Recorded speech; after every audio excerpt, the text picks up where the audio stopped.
As I sit here before you all and reflect on my own childhood, growing up in a single-parent household for a small portion of my life, being picked on and bullied on many occasions and having to entertain myself essentially to find my own way, I realized at a young age the importance of having an outlet, being involved and doing the right things in order to make myself a contributing member of society.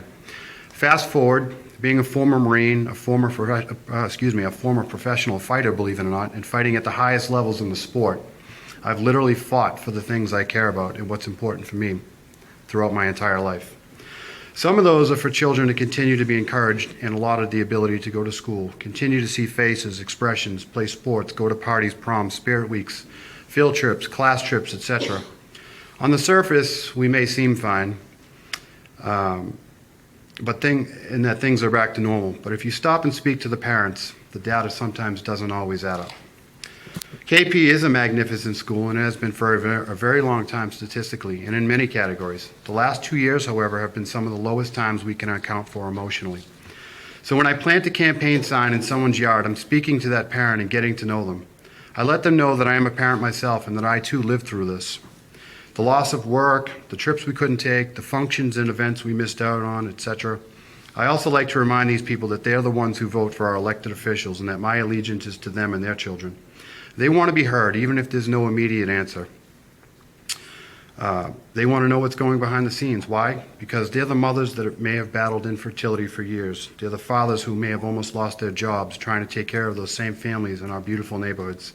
The families with whatever story they use as their why have the right to be involved with their children's lives in and out of school, even if it's just being in the know. Furthermore, it is my belief that every child, regardless of any one variable, continues to receive a superior education and a head start in life, especially at King Philip. Having lived in many countries, making many connections with many people, learning many new customs along the way, I feel that I am the most suited individual to seamlessly transition into school committee.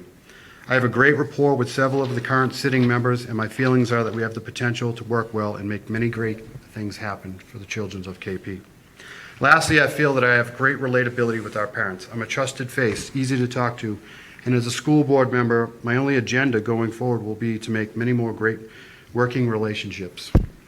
With that said, I humbly ask for your vote and your support on April 4th, and I thank you very much for coming tonight. Very much appreciated. Thank you. I believe I'm a strong candidate for King Philip School Committee for the following reasons. I have a history of serving in Plainville's government.